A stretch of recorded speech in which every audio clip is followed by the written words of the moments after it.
Hello friends, welcome back our YouTube channel be on science.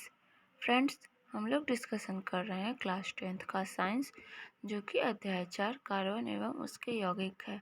Friends, इस chapter का discussion हम लोगों ने पहले ही किया है, जो कि पूरे चैप्टर का डिस्कशन है और साथ में ही आंसर क्वेश्चन को भी डिस्कस किया गया है, जो कि चैनल के प्लेलिस्ट में है। फ्रेंड्स, ये जो डिस्कशन है सिर्फ आप लोगों के लिए है। इसमें फ्रेंड्स जितना भी क्वेश्चन आंसर है सब एक वीडियो में ही है, तो फ्रेंड्स वीडियो को ज़रूर देखें, बहुत ही यूज़फुल और इंटरेस्टिंग होने वाला है। ये सिर्फ आपके लिए रिकॉर्ड किया जा रहा है, क्योंकि इसमें मतलब कि सारे प्रश्न के उत्तर एक ही वीडियो में है और मतलब कि असुविधा ना हो, इधर उधर प्रश्न उत्तर नहीं है, सारा एक ही है। इसमें फ्रेंड्स देखिए सारणी दिया गया है, जो कि पहले ही बुक में सबसे पहले में ही ये है, जो वस्तुओं का सारणी बनाना है। तो जो वस्तुएं सुबह से लेकर शाम तक यूज की जाने वाली हैं, उसका यहाँ पे सारणी दिया गया है। फ्रेंड्स, उसके बाद चैप्टर में क्वेश्चन है कि CO2 सूत्र वाले कार्बन डाइऑक्साइड की इलेक्ट्रॉन बिंदु संरचना क्या होगी।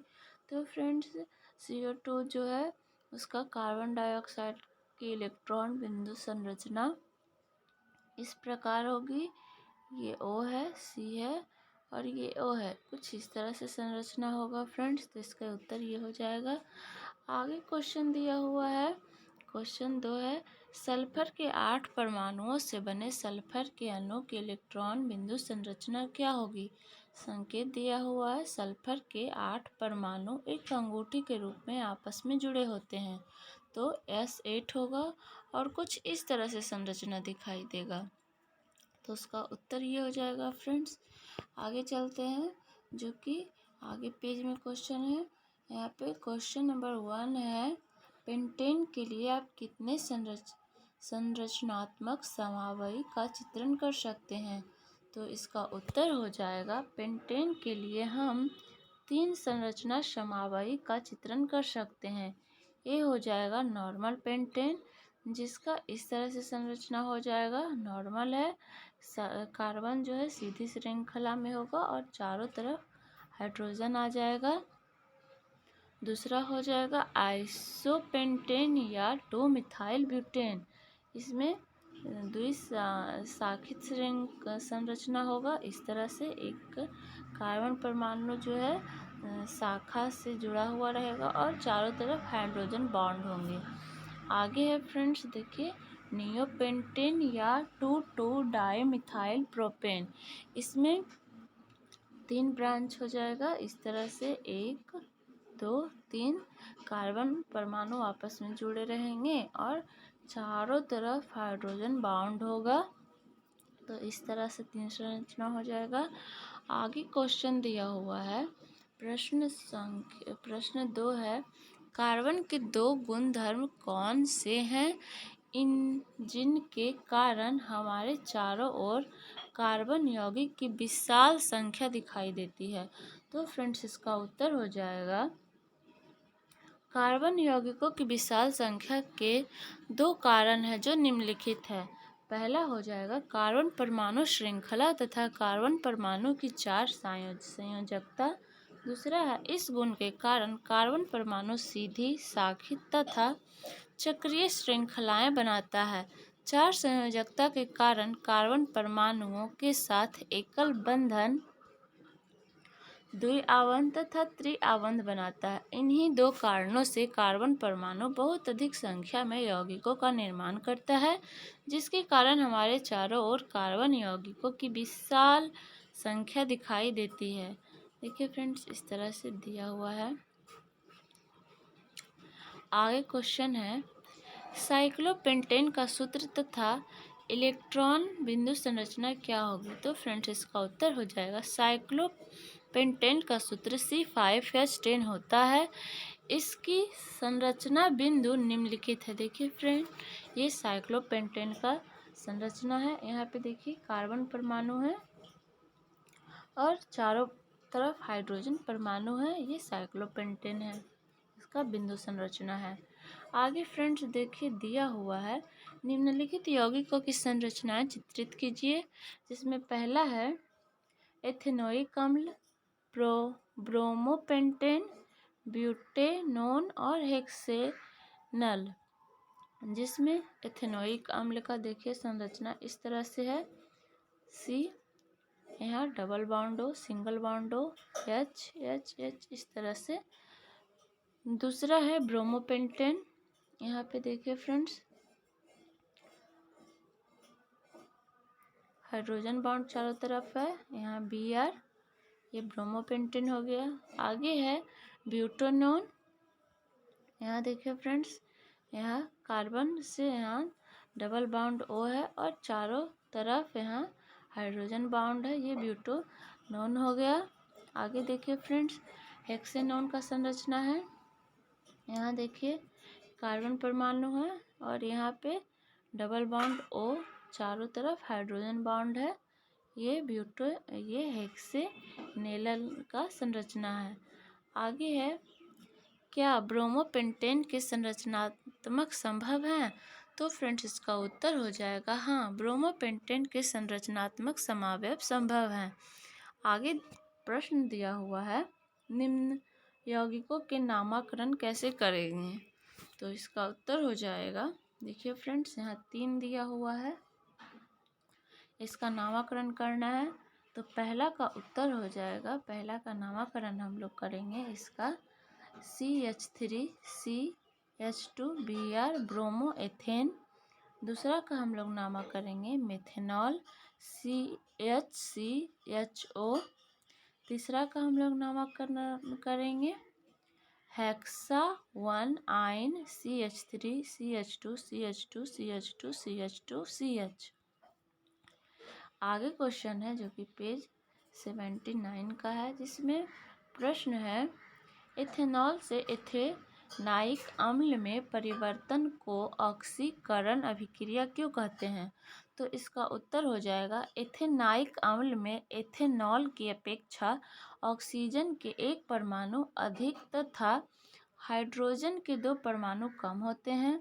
जिस अभिक्रिया में ऑक्सीजन की वृद्धि और हाइड्रोजन की कमी होती है, उस रासायनिक अभिक्रिया को ऑक्सीकरण अभिक्रिया कहते हैं। इस कारण एथेनॉल से एथेनोइक अम्ल में परिवर्तन को ऑक्सीकरण अभिक्रिया कहते हैं। आगे दिया हुआ है प्रश्न 2 है, ऑक्सीकरण तथा एथाइन के मिश्रण का दहन वेल्डिंग के लिए किया जाता है। क्या आप बता सकते हैं कि एथाइन तथा वायु के मिश्रण का उपयोग क्यों नहीं किया जाता है? तो इसका उत्तर हो जाएगा, चूँकि वायु में निष्क्रिय गैस तथा नाइट्रोजन गैस होती है, जिसके कारण एथाइन के दहन में ऑक्सीजन की अधिकता के कारण दहन ठीक से नहीं हो पाता है। इसी कारण एथाइन के दहन के लिए वायु का उपयोग किया जाता है। आगे क्वेश्चन दिया है, प्रयोग द्वारा आप एल्कोहल एवं कार्बोक्सिलिक अम्ल में अंतर कैसे कर सकते हैं? तो इसका उत्तर हो जाएगा, इसका हम लोग अंतर स्पष्ट करेंगे। एक तरफ है एल्कोहल और दूसरा तरफ है कार्बोक्सिलिक अम्ल।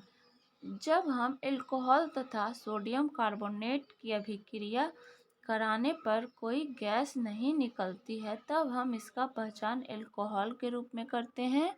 और कार्बोक्सिलिक अम्ल, इसे एथेनोइक अम्ल की सोडियम कार्बोनेट से अभिक्रिया कराने पर CO2 गैस जैसा देता है, जो चूने के पानी को दूधिया कर देता है, तब इसकी पहचान कार्बोक्सिलिक अम्ल के रूप में की जाएगी।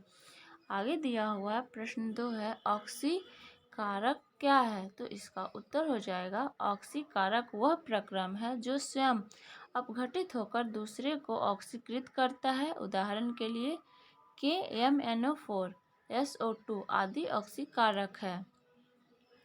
नेक्स्ट है, क्या आप डिटर्जेंट का उपयोग कर बता सकते हैं कि कोई जल कठोर है अथवा नहीं?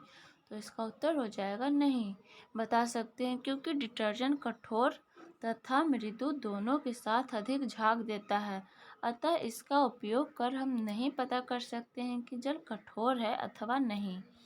क्वेश्चन नंबर 2 है, लोग विभिन्न प्रकार से कपड़े धोते हैं। सामान्यतः साबुन लगाने के बाद लोग कपड़े को पत्थर पर पटकते हैं, डंडे से पीटते हैं, ब्रश से रगड़ते हैं या वॉशिंग मशीन में कपड़े रगड़े जाते हैं।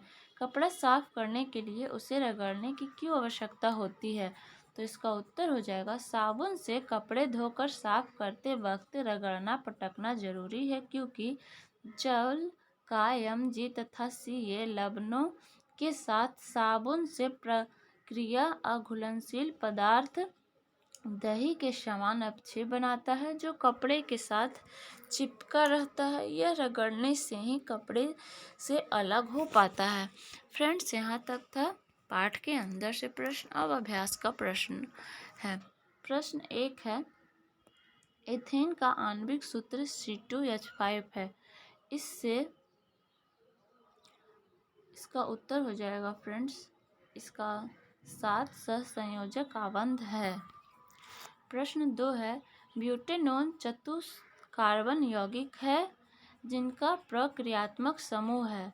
तो इसका उत्तर हो जाएगा कीटोन। क्वेश्चन नंबर 3 है, खाना पकाते समय यदि बर्तन की तली बाहर से काली हो रही है तो इसका मतलब होगा कि इसका उत्तर हो जाएगा बी, ईंधन पूरी तरह से नहीं जल पा रहा है।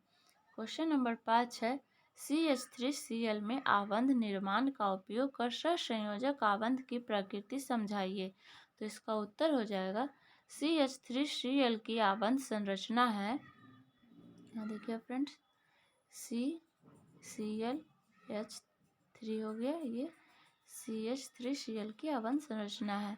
देखिए फ्रेंड्स, इस संरचना में 3 हाइड्रोजन परमाणु कार्बन से सहसंयोजक बंधन द्वारा जुड़े हैं और कार्बन तथा क्लोरीन के बीच भी सहसंयोजक आबंध है, लेकिन कार्बन की अपेक्षा क्लोरीन अधिक ऋणात्मक है, इसीलिए यह एक ध्रुवीय सहसंयोजक आबंध बनाता है। यहाँ पे देखिए CH3Cl अभिक्रिया करके CH3 plus ion plus Cl यहाँ माइनस आयन बनाता है। आगे दिया हुआ निम्नलिखित के इलेक्ट्रॉन बिंदु संरचना बताइए। इसमें पहला है एथेनॉइक अम्ल, H2S, प्रोपेनॉन और F2। तो देखिए फ्रेंड्स, यहाँ पे ये जो संरचना है एथेनॉइक अम्ल का है, CH3COOH। देखिए फ्रेंड्स, यहाँ दूसरा है H2S, हाइड्रोजन सल्फाइड का संरचना है, और ये प्रोपेनॉन का संरचना है फ्रेंड्स। आगे F2 यानी कि फ्लोरीन का संरचना इलेक्ट्रॉन बिंदु संरचना है। आगे क्वेश्चन दिया हुआ है, समजातीय श्रेणी क्या है, उदाहरण के साथ समझाइए। तो इसका उत्तर हो जाएगा, यौगिकों का वह श्रेणी जिनका सामान्य सूत्र तथा क्रियात्मक समूह एक जैसा होता है उसे समजातीय श्रेणी कहते हैं। उसके सदस्यों को समजात गुण कहते हैं, जैसे मीथेन, एथेन, प्रोपेन। इस तरह से समजात गुण है CH2, यहाँ पे CH2। दूसरा है मेथेनॉल, एथेनॉल और प्रोपेनॉल। समजातीय श्रेणी के लक्षण, पहला है सभी के सामान्य सूत्र एक होते हैं, सभी सदस्यों के एक ही क्रियाशील मूलक होती है, प्रत्येक क्रमागत सदस्य के अनुसूत्र में CH2 का अंतर होता है, प्रत्येक क्रमागत सदस्य के अनुभार में 14 AMU का अंतर होता है। आगे दिया हुआ है क्वेश्चन नंबर 7 है, भौतिक एवं रासायनिक गुणधर्मों के आधार पर आप एथेनॉल एवं एथेनॉक अम्ल में आप अंतर करेंगे। तो इसका उत्तर हो जाएगा, पहले भौतिक गुण में अंतर, एथेनॉल अम्ल और एथेनोइक अम्ल। पहला है, इसका एक विशेष प्रकार का गंध होता है, इसका गंध सिरके के समान होता है, इसका क्वथनांक 351 के होता है, इसका क्वथनांक 391 केल्विन होता है, इसका क्वथनांक 156 केल्विन होता है, और इसका गलनांक जो है 291 केल्विन होता है। अब रासायनिक गुण में अंतर, एथेनॉल अम्ल और इधर है एथेनोइक अम्ल। यह सोडियम कार्बोनेट से अभिक्रिया नहीं करता है और यह सोडियम कार्बोनेट से प्रतिक्रिया करता है और सोडियम लवण तथा गैस CO2 गैस देता है। इधर है, यह क्षारीय KMnO4 की उपस्थिति में एथेनोइक अम्ल का निर्माण करता है। इधर है, यह क्षारीय KMnO4 से प्रतिक्रिया नहीं करता है, इसीलिए KMnO4 का रंग जैसा का तैसा रहता है। यहाँ समीकरण दिया हुआ है, KMnO का रंग जो है उड़ जाता है। आगे क्वेश्चन है, जब साबुन को जल में डाला जाता है तो मिसेल्स का निर्माण क्यों होता है? क्या इथेनॉल जैसे दूसरे विलायकों में भी मिसेल्स का निर्माण होगा? तो इसका उत्तर हो जाएगा, साबुन के अणु के दो गुणधर्म होते हैं। एक जो जल में विलेय है उसे जलरागी कहते हैं और दूसरा जो हाइड्रोकार्बन में विलेय है उसे जल विरागी कहते हैं। जब साबुन की सतह पर होता है तब उसे अणु अपने इस प्रकार व्यवस्थित कर लेते हैं कि इसका आयनिक सिरा जल के अंदर होता है। इसके विपरीत हाइड्रोकार्बन पुच्छ जल के बाहर होता है। जब जल के अंदर इन अणुओं की एक विशेष व्यवस्था होती है जिसे इसका हाइड्रोकार्बन सिरा जल के बाहर बना होता है। अणुओं का बड़ा गुच्छा बनने के कारण ऐसा होता है, जिसमें जल विरागी पूछ गुच्छेद के आंतरिक हिस्से में होता है, जबकि उसका आयनिक सिरा गुच्छे की सतह पर होता है। इस संरचना को मिसेल्स कहते हैं। इथेनॉल एक अध्रुवीय विलायक है, इसीलिए इसमें जलरागी भाग के लिए आकर्षण भी नहीं होता है। इस कारण इथेनॉल में साबुन घोलने पर मिसेल्स नहीं बनता है। आगे क्वेश्चन है फ्रेंड्स, क्वेश्चन नंबर 9, कार्बन एवं उसके यौगिकों का उपयोग अधिकतर अनुप्रयोगों में ईंधन के रूप में क्यों किया जाता है? तो इसका उत्तर हो जाएगा, क्योंकि कार्बन और इसके यौगिक अधिक ऊष्मा देते हैं। इसका प्रज्वलन ताप भी सामान्य होता है। इसके रख रखाव में भी सुविधा होती है। इसमें दहन के नियंत्रित किया जाता है। इसीलिए कार्बन और इसके यौगिक का उपयोग ईंधन के रूप में किया जाता है। आगे दिया हुआ है, कठोर जल को साबुन से उपचारित करने पर झाग के निर्माण को समझाइए।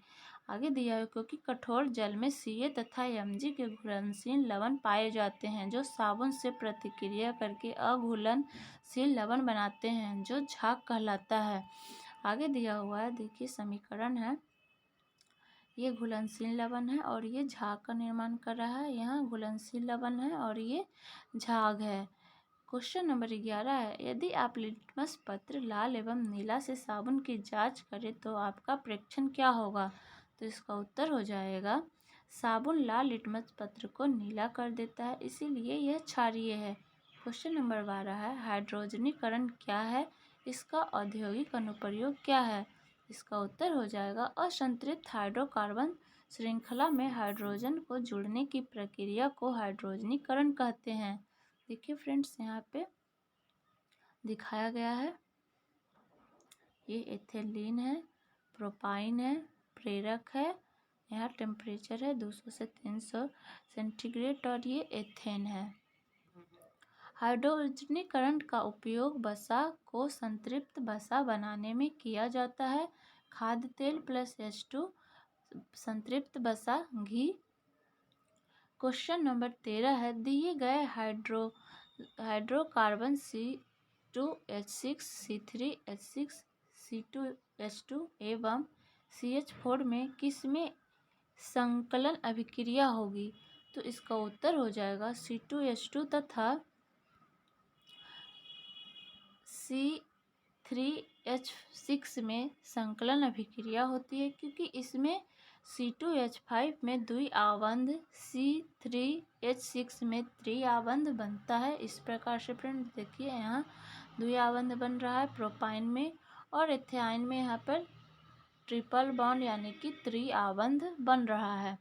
आगे दिया हुआ है, क्वेश्चन नंबर 14 है, मक्खन एवं खाना बनाने वाले तेल के बीच रासायनिक अंतर समझाने के लिए परीक्षण बताइए। तो इसका उत्तर हो जाएगा, देखिए फ्रेंड्स, यहाँ पे परीक्षण है, दोनों में अंतर है। जब मक्खन को गर्म करके उसमें थोड़ा सा ब्रोमीन जल डालते हैं तो उसका रंग नहीं उड़ता है। इससे पता चलता है कि मक्खन संतृप्त यौगिक है। और खाद्य तेल में असंतृप्त हाइड्रोकार्बन, यहाँ देखिए, जब खाद्य तेल में थोड़ा सा ब्रोमीन जल डालते हैं तो थोड़े समय के बाद ब्रोमीन जल का रंग उड़ जाता है। इससे पता चलता है कि खाद्य तेल असंतृप्त यौगिक है। आगे दिया गया है क्वेश्चन नंबर 15, साबुन की सफाई प्रक्रिया की क्रियाविधि समझाइए। इसका उत्तर हो जाएगा, साबुन के एक अणु में दो भाग होते हैं, एक भाग हाइड्रोकार्बन का है और दूसरा भाग COONA समूह का है। हाइड्रोकार्बन जल विकर्षण होते हैं। कपड़े का मैल साबुन के अणु के हाइड्रोकार्बन वाले भाग से चिपक जाता है। COONA भाग जो जल से चिपका रहता है कपड़े की सतह से मैल को दूर कर देता है। इससे कपड़ा साफ हो जाता है। साबुन को जल में घोलने पर यह मिसेल्स का निर्माण करता है, जिससे साबुन के अणु त्रियक रूप में व्यवस्थित हो जाते हैं। साबुन का हाइड्रोकार्बन वाला भाग केंद्र की ओर और दूसरा भाग जो जल आकर्षक होता है वह बाहर की ओर होता है। साबुन से भीगे हुए कपड़े की सतह पर उपस्थित मैल के कणों में मिसेल्स धोकर खींच लेते हैं। फ्रेंड्स, इतना प्रक्रिया होता है कपड़ा धोने में और हम लोग को लगता है कपड़ा तो ऐसे ही साफ़ हो जाता है। तो फ्रेंड्स, ये चैप्टर बहुत ही इंटरेस्टिंग था, काफ़ी मज़ा आया हम लोग को पढ़ने में। तो फ्रेंड्स, इसी तरह हमारे साथ बने रहने के लिए हमारे चैनल को सब्सक्राइब ज़रूर करिएगा और वीडियोज़ को लाइक और शेयर करें। तो फ्रेंड्स, हम लोग मिलते हैं नेक्स्ट वीडियो में।